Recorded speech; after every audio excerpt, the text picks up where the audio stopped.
Are you struggling to decide what you should be charging for your interior design services? Well, struggle no more. Stay tuned. Hey kids, and welcome to Designed by Wingnut Social. I'm your host, Darla Jethro Powell, the great high ruler of all things at Wingnut Social, a digital marketing agency for you guys, interior designers, architects, to the trade vendors, and the ilk. Today's podcast guest, Laura Thornton, talks to us about how to charge for our interior design services. And that is one of the biggest hot burning questions in the interior design industry. If you go to Facebook and peruse the billions of interior design business Facebook groups, I think that that's the number one question that I see repetitively. So hopefully, if you are one of those people in those groups asking those questions, Laura Thornton is going to give you a light bulb moment today in this interview. But first, you know the drill. Here is more about Laura. With over 27 years of experience, Laura Thornton is a seasoned interior designer and the founder and creative director of Thornton Design, established in 1999. And she doesn't look it. She started her business when she was 10, clearly. And if you're not watching our YouTube channel, Designed by Wingnut Social, head on over there and you will agree with me when you see that she is forever youthful. She is a vampire. Laura has perfected the art of running a profitable design business and is passionate about sharing her expertise through her comprehensive online course. She teaches designers how to transition from pricing uncertainty to confidently valuing their expertise, optimizing profits, and building client trust with precise pricing strategies. Wingnuts, help me in welcoming Laura Thornton to the show. Hey there, Laura Thornton. Welcome to the show. How the hell are you? I am so good. I am so happy to be here with you today. Thank you for having me. It's my absolute pleasure to have you on the show, Laura. And today we're going to be talking about something we haven't in a bit, and that is how to price your services.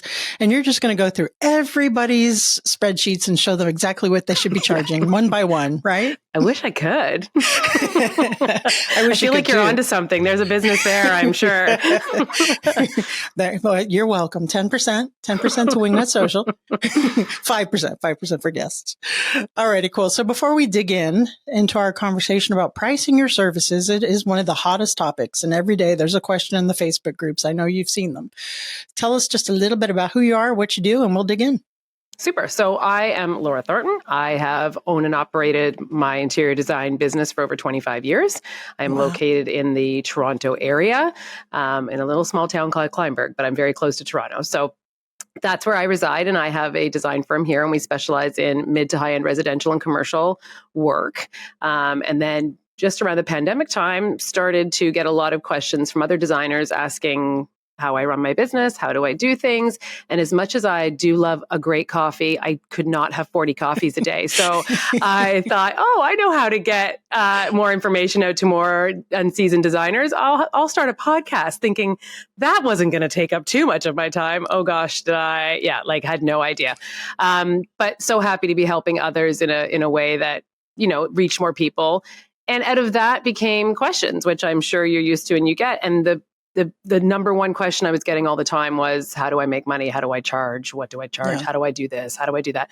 And so it became very clear that there was a lack of need, because I went looking to see where other people could find that information. And after, reading 20 something years of books on how to run a business, no one taught me how to actually charge for my time or make money. And as you know, our industry has been super duper secretive forever and always. And thank goodness that is changing now with podcasts like yours and like mine and many others that are helping other designers break those barriers. And so that was how this started. And I'm just hoping that other people will learn that you can make a lucrative business with your design. Yeah, there's no reason to skate, right? And that podcast that you have is called the Profit Academy for Interior Designers, correct?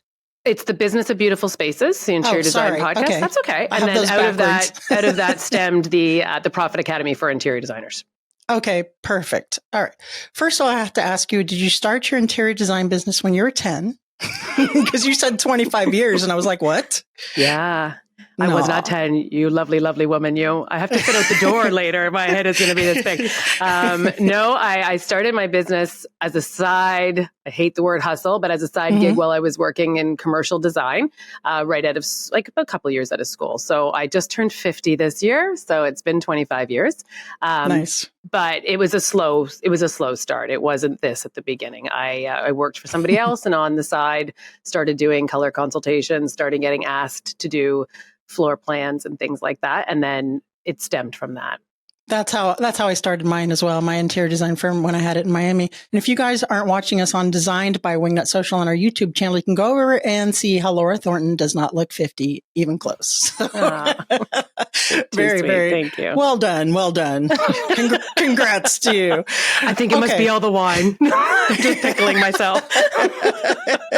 Yeah. Well, it has antioxidants in it, right? Yeah. Anti-aging properties. I'll buy that. If you're selling it, I will buy it. Yeah, sure. Come to the back of my van. Here you go.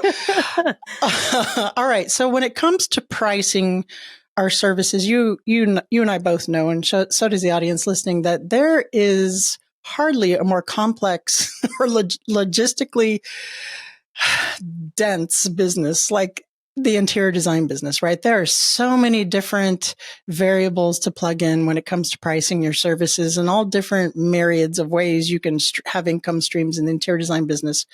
So if you have a newer interior designer out there, or even someone who's a little bit more experienced who is still lost, where does one even begin? What do we start looking at to know, am I undercharging? Am I losing money? Am I charging enough? Am I charging, God forbid, too much?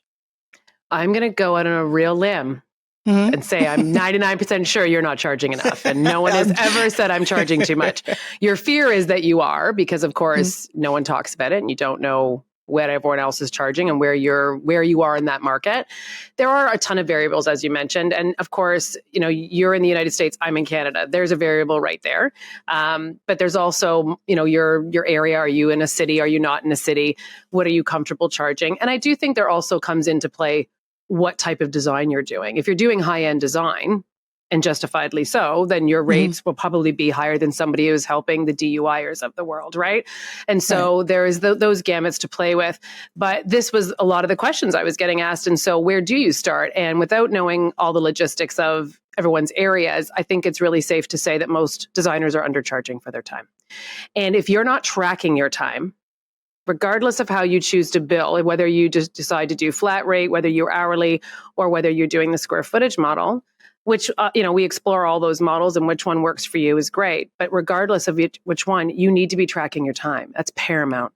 If you are not tracking your time, or you don't have a great app, or you're not good with making a list, that is the first thing that every designer needs to be doing. You need to know exactly how much time it is taking you to do every single task that you do in a day. Whether that's a phone call to order paper for your office, that needs to be tracked. To the point where I had to tell some of the girls in the office here to stop writing down when they went to the bathroom. Like, I think you can take a break and not know that it took you 7 minutes to skip to the loo. But, there is definitely some pluses by starting to recognize how much time it takes you. And once you start realizing, let's just for argument's sake, someone's charging $100 an hour, regardless of where you live. You think something takes you 2 hours and you start tracking and realize you've devoted 5 hours, you are no longer making $100 an hour. Yeah, $20 an hour. Right. So very quickly you have eaten your own profits. And so that's where the first step, regardless of anything you're doing today, just start tracking. Because you'll very quickly see how much you're making an hour, and if you think that that's worth it for you. Okay, first of all, I want to say I wholeheartedly agree with you. But I have a couple of questions. And I remember having these when I was doing my business and I started tracking time, and I'm sure some of the listeners might have as well. First, I want to say that we use at Wingnut Harvest, which is an app for time tracking, and we love it. It works really well. So we have to time track here, and we have a certain guideline, a certain amount of accounts take a certain amount of hours. Cause if we, just let it go willy nilly, we wouldn't be here. Right. Yeah. Well, when I was an interior designer and I was tracking my time, I was a newer interior designer. So your mileage may vary. Sometimes it would take me 5 hours to source the simplest of things. And I wanted to go bang my head against the wall. Right. So where's the line between you and maybe it's an anomaly and you're taking 5 or 10 hours to source one little thing. As you can see, you hear my frustration, and charging that to the client, right? You know what I'm saying? So like Totally. if it's unreasonable to charge a client because it took me 5 hours to source a rug for is it? Or do we just say, you know what, that's just the way, it shakes out of the tree? You know what I'm saying? Absolutely. I don't know it's if a I'm great expressing question. myself. No, Okay. you are. Yeah, And okay. I'm sure we all have done it. And I actually addressed this too. I've done a podcast episode on it, and I talk about it in the Profit Academy. Perfect. And Okay. it is something where, there is a learning curve, of course, and who is going to pay for that. So there are going to be some instances where we've all fell to that one elusive fabric we can't find. And we keep looking because we know it's going to make the perfect thing in our room that nobody else knows exists but us. And so we want that fabulous outcome for our client. At some point, where do you, to your point, where do you cut the cord and say, nobody knew what I was trying to do? And where is that line of, have I lost all my money of what I was going to make? And that is something where you need to know your numbers, and you need to know your hours, and you need to know how much time things are taking you so that you can cut that cord instead of waiting until after and realizing you weren't profitable. So there are lots of different ways to make sure before you present to a client, are you on track? Are you on track to make 20, 30, 40, hopefully 50 and 60% profit margin on your designs? And that is something where you need to know your numbers, and you need to know how much time you're allotted. One of the things that I have done over the 20-something years that I've been doing this is every time I've ever made a mistake or forgotten something, I have a list for every single room that we use to design or that we design in. So every single room will have an itemized list of every item, right down to light switches and vent covers, that should be there so that you don't miss something when you're doing your designs. You're not allotting for, let's say there's 40 different finishes in that powder room bathroom. You haven't allotted enough time. So now you can see that as a list, and you can start assessing the project you're working on and see how many of those finishes are going to be needed. And then you can allot the designated time. Is it going to be an hour, 2 hours? And not to forget that just selecting it the first time, you need to account for revisions. Yeah. So you'll have this list to start working from. Let's say you're going to do an hour for each item, and you're down to 20. So now you're looking at 20 items. You haven't done a drawing yet. You haven't done an elevation, and you haven't actually driven anywhere.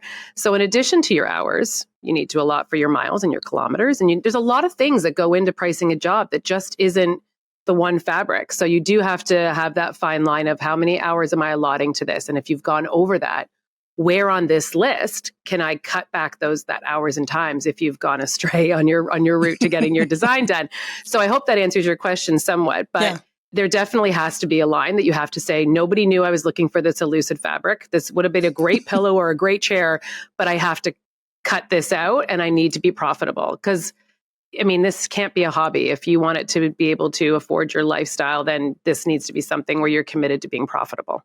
I love that. And I think that is the perfect answer. And as creatives and wanting it to be perfect, I think that's really hard to let go of. I think that would be a very disciplined thing to do. It's like when I'm playing poker and I have a really good hand, but I think someone else has a better hand, but I just don't want to fold those pocket aces.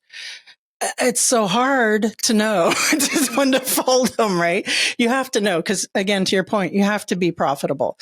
Okay. So my second question, which relates to that, is you're more seasoned designer right now. You have your together, you're putting everything together really well, and it's only taking you 15 or 20 or 30 minutes, right? And you're tracking that and you're like, oh my gosh, I've charged this client 15 hours of design time for XYZ room, and it only took me 5 hours. Then what? That's the beauty of becoming more efficient. And the client does not benefit from that. You do. You get to be more profitable because you spent the time and the years, your education, your expertise, and your time perfecting that to get to that, to be that well-oiled machine that it doesn't take you as much time. And you get to benefit from that expertise and knowledge and efficiency, and you profit that money. But we all know that there's always the calls that are extra time, the things that get missed. There's always somewhere that's going to go, but let's hope in theory you get to keep more of it in your pocket. Yeah, so I'm glad you answered like that, of course, because my point is you don't want to punish yourself for being, amazing. You still have to make, Where's make the money. incentive to get faster then? Yeah. And they're paying you that dollar amount for the project as a value proposition, right? It's not just so much your hours. You're not a commodity. It's what you bring to the table at the end. You mentioned earlier profit margins, and I think you ranged from like 45 to 60%. Am I correct with those numbers? Can be. Depends on your project. Okay. Yeah. Is there a formula, like a magic formula where someone can plug in and say, okay, let's say they track their hours. I spent, 50 hours on the Smith project. I made X amount of dollars. This is what I want to pay myself. How does someone go just to start the simple math to even know where to, what the launching point is? So I'm going to rewind a little bit. And I think that I don't want to burst anyone's bubble. However, there is only so much money in your design time.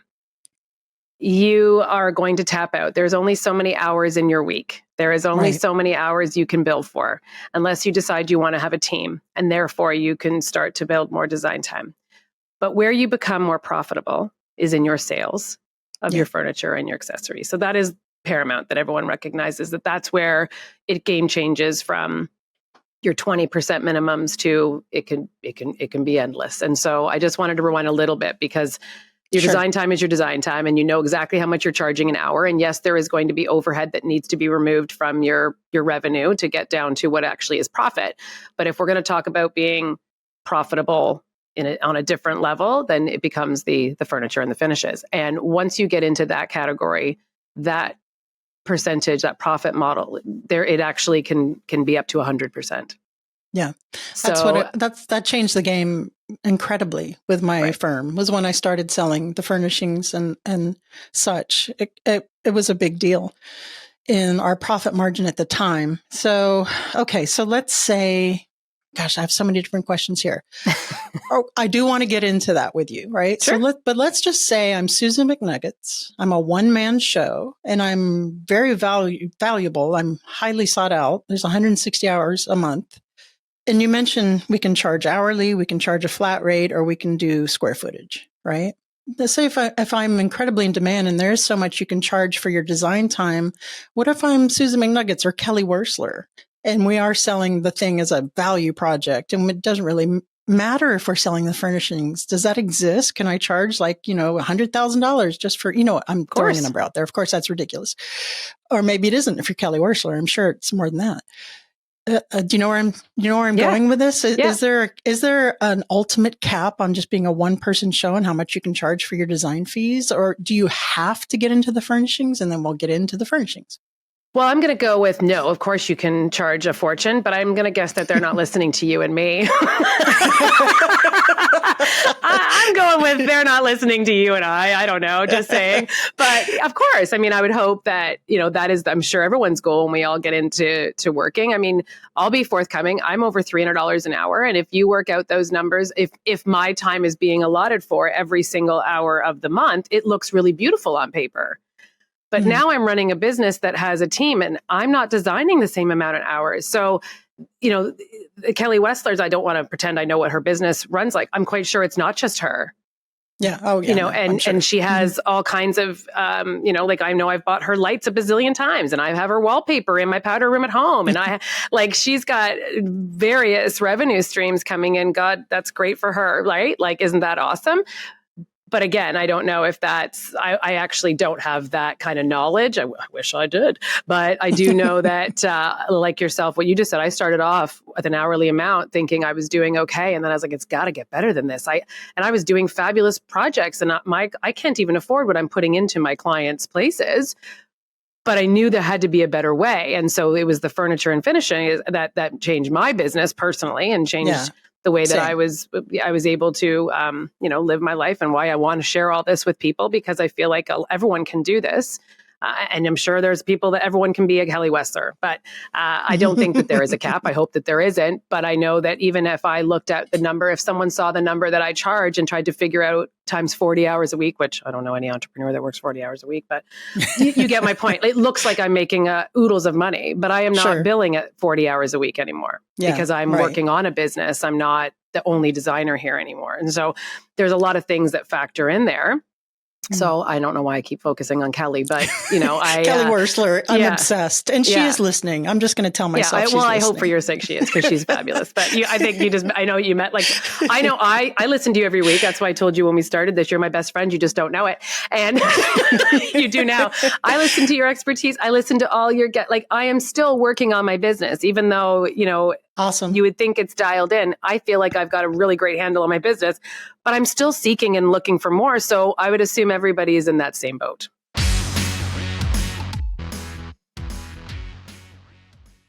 All right, you guys know, or at least I hope you know, or if you don't, I'm not doing my job, that we do full service social media management for you guys, interior designers, architects, and to the trade vendors or furnishing manufacturers, etc. But we are excited to announce our very new hybrid plan with Wingnut Social. It's kind of a half done for you, half you do it yourself sweet spot. If you're a beginning designer or a firm who's just really kind of getting started in social media marketing, but don't quite have the marketing budget to delegate it to a marketing firm, because that's a pretty decent size investment, right? This is our hybrid solution, and it's perfect for busy designers who the power of consistent professional content on Instagram. You've heard guest after guest and client after client say how they're getting leads from Instagram, right? But you have that overwhelm. You have no idea what to post, when to post, what the hashtags and captions should look like for a value proposition, a mix in order to reach your ideal client. Well, ta-da! Introducing the hybrid plan with Wingnut Social. You get a monthly content calendar where we create the content for you and you post at your leisure on your own time with our guidance. We're doing the posts, we're doing feed posts, we're editing reels for you. You get 8 feed posts, 2 reels. We're writing the captions for you. We are researching the hashtags for you that drive engagement with guidance, best practices, and quarterly strategy sessions to make sure that your strategy and everything is in alignment with your business goals. So if you want to find out some more information on our amazing hybrid plan, it's been very popular so far. Head on over to wingnutsocial.com and hit up that Let's Chat button, and let's see how we can work together. Again, that's wingnutsocial.com. Well, thank you for saying that. I do appreciate that. A lot of designers feel conflicted with charging for their design time. Mm-hmm. And you know where I'm going with this. Totally. I know you can see it. You're going to say the double Ds. And also charging retail or a fair retail price for their furnishings, et cetera. A lot of designers are still, quote unquote, sharing their discounts. That is still a thing. And they say they're making it up on the design side or what have you, and to each their own. But I'm just curious as to your take on this guilt of charging and charging. I was guilty of giving away my discounts for a very long time. And somebody did designers a very big disservice decades ago that thought that this was a selling feature to hire a designer to get their discounts. Mm-hmm. I don't know how it started, but I know that it's kind of dissipated slightly. I don't get asked nearly as much. I'm not sure if it's the next generation, but it used to be an everyday thing, and I felt pressure to do so. I got over that. But I know people do it, and I know that there's probably reasons, and if you're comfortable with splitting or whatever you do and it's been working for you, great. However, they are so minuscule, the discounts that we get from retailers, 15 to 20, like you're lucky if you're getting over 20.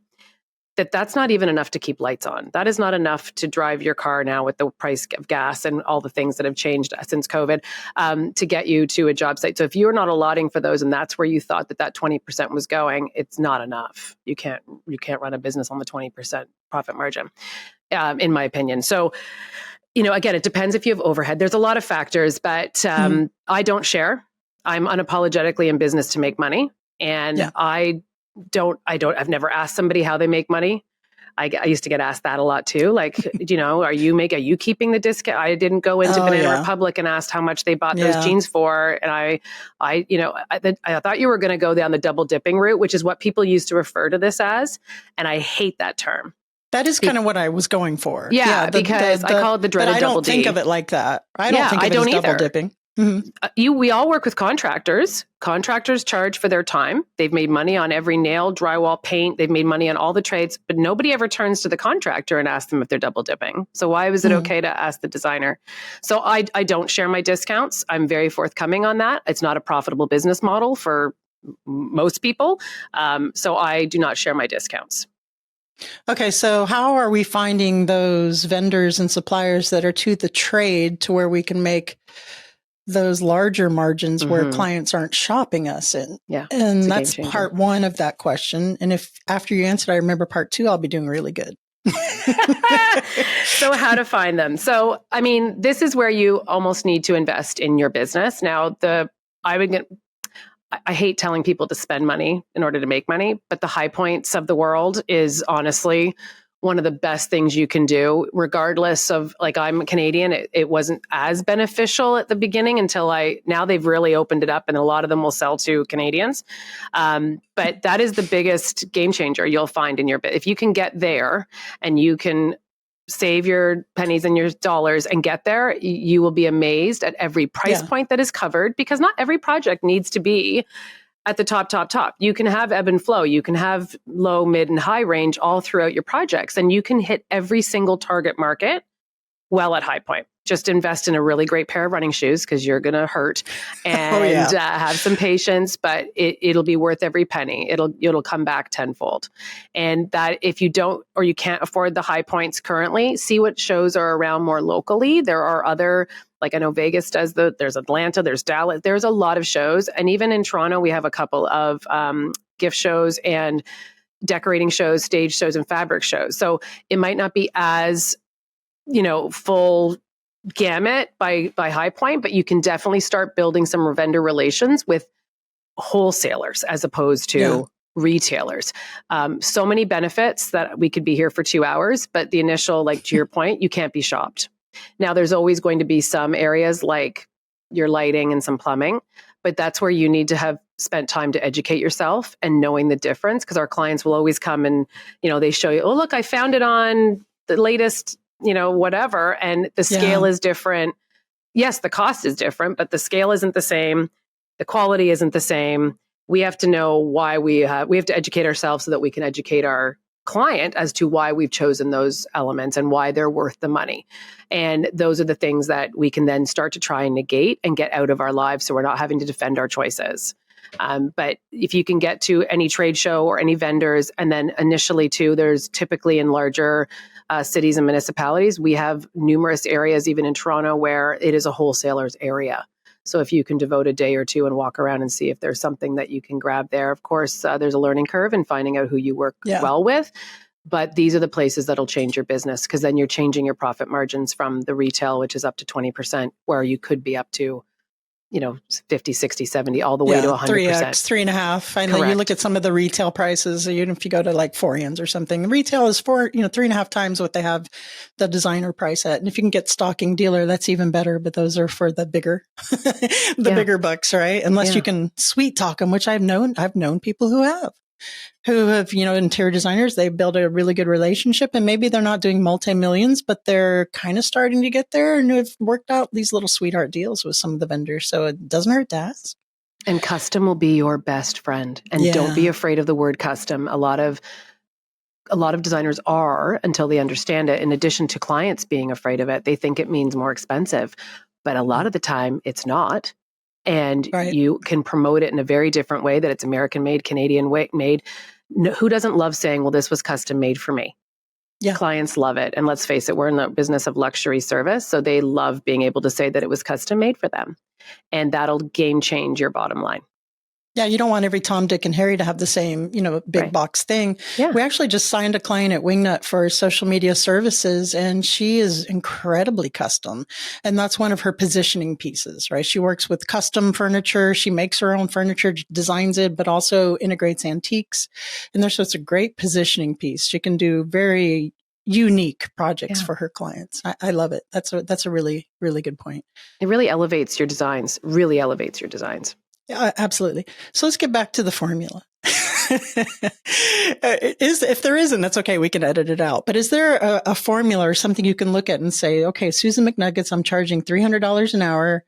I bought a piece of furniture at $100. I'm going to sell it at $300. How do we figure out what our margins are for those people that are out there scratching their heads? So I think it's also working with your vendors to tell you where they would suggest your the retail price to be, or the manufacturer suggested retail price to be. Google Lens will be another best friend for you to see if you don't want to be comp shopped and you know someone, it's on there in around that price point. That's a great generic way to kind of get a feel for what people are willing to spend.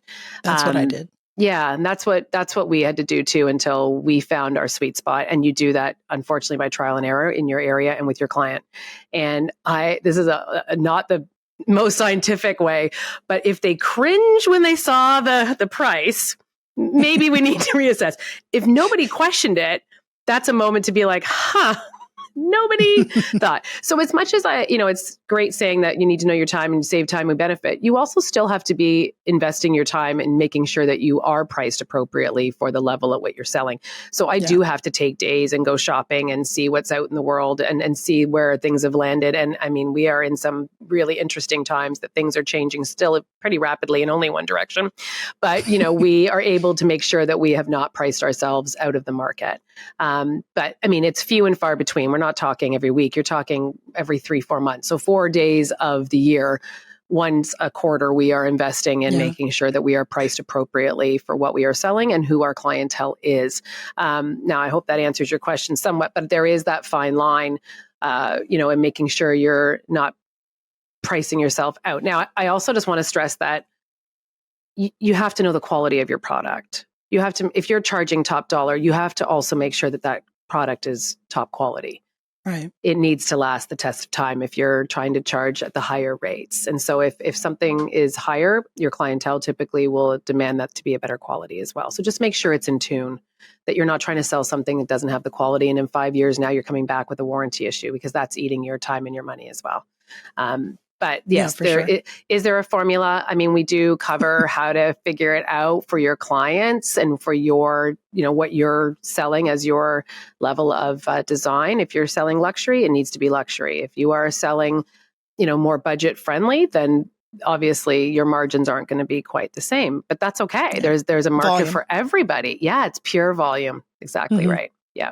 Okay. All right, Laura. So are we marking up everything? So one of the biggest things I recall having a lot of pushback for when I was doing my interior design wasn't the design fees. Probably should have been charging more. Wasn't the product.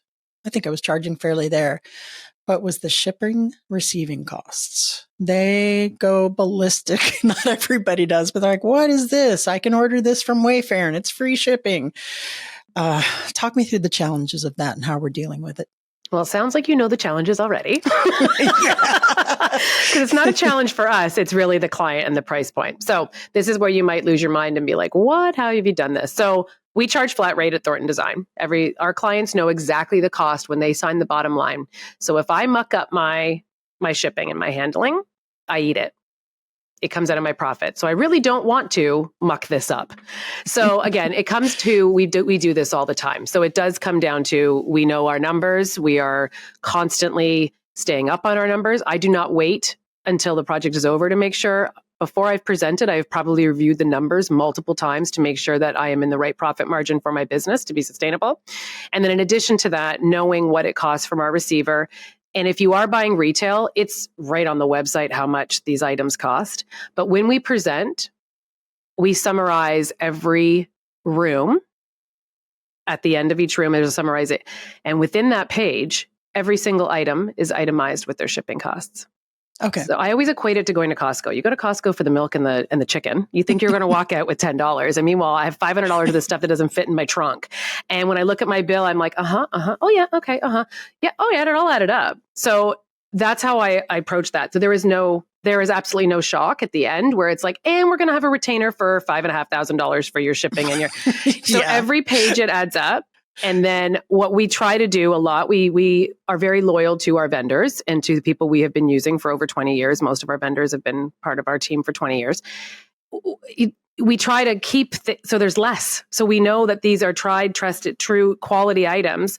The more I'm buying from one vendor, the less I am paying in shipping, which means my clients aren't paying as much. So it's knowing our numbers, it's knowing who we're buying from, and there's no surprises to my client. And so I can add all of that up and give it to them as a line item. There's a wee bit of a buffer.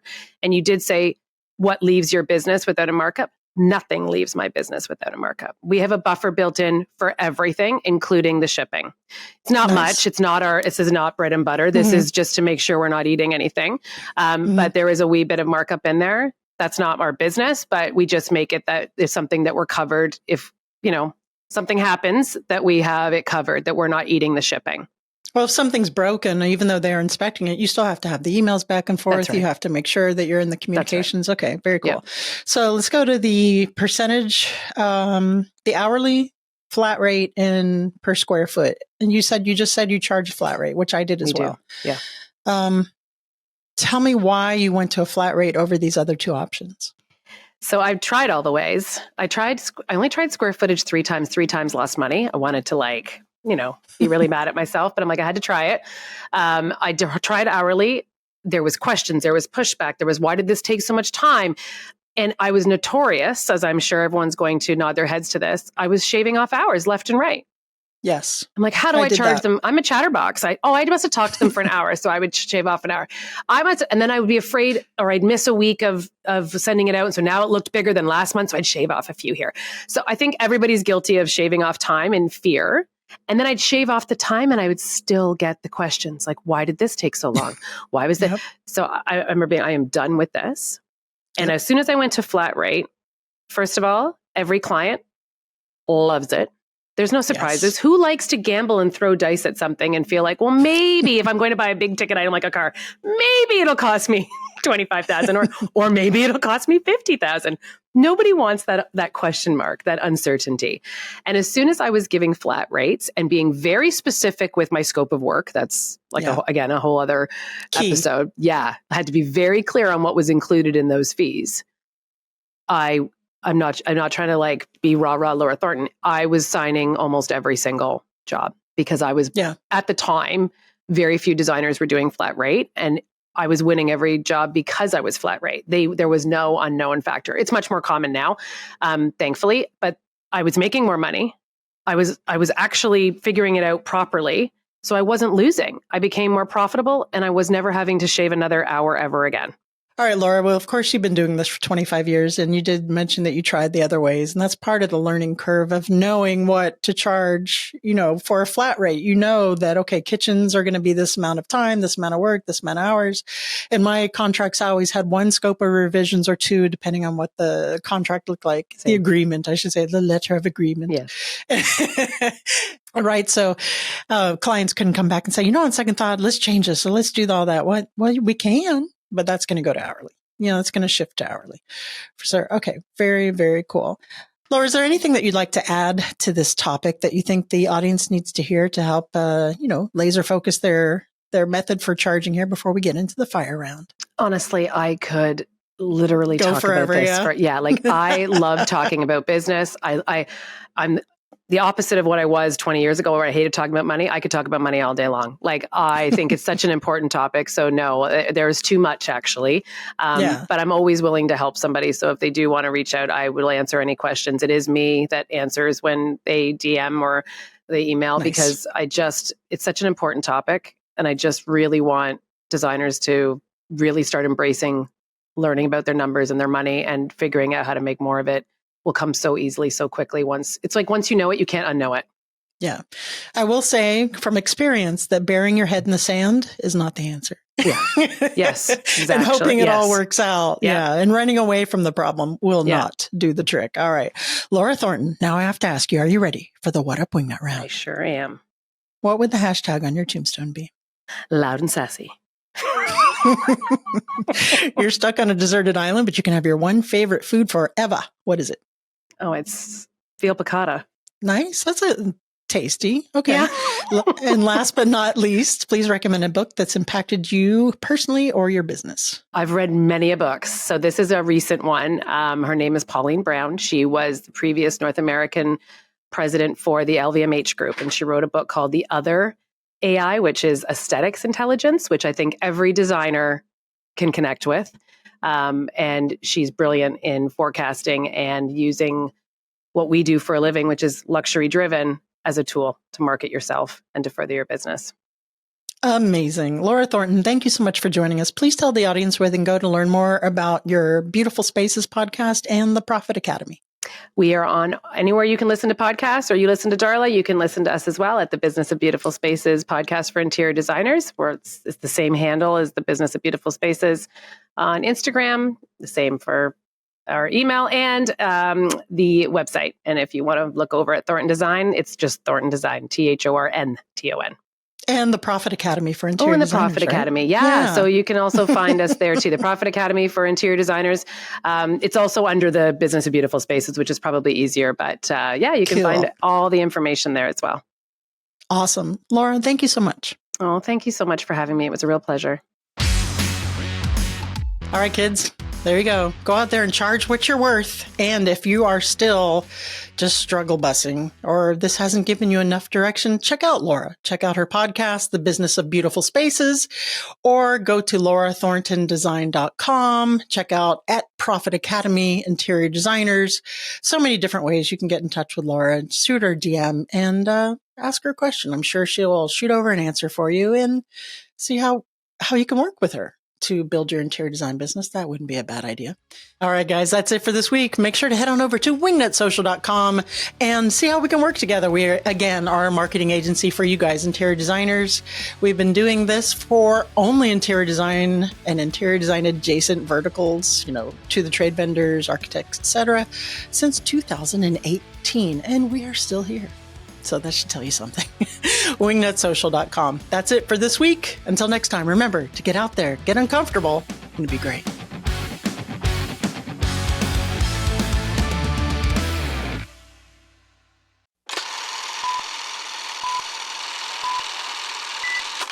Alrighty. Okay. Let me see. I had an edit here. I had another question. Let's see what it was. Oh, here it is. All right. Well, you've been doing, whoa. That's okay. Sorry. Incoming. That's a client wanting more work. It's supposed to be on Do Not Disturb. Mine is, but they go off all the time. Okay. So, you've been doing this for 25 years. So there's a lot of education behind you determining how many hours or the scope of work for a project. And when I was doing, we'll just let that. I'm so sorry. It's okay.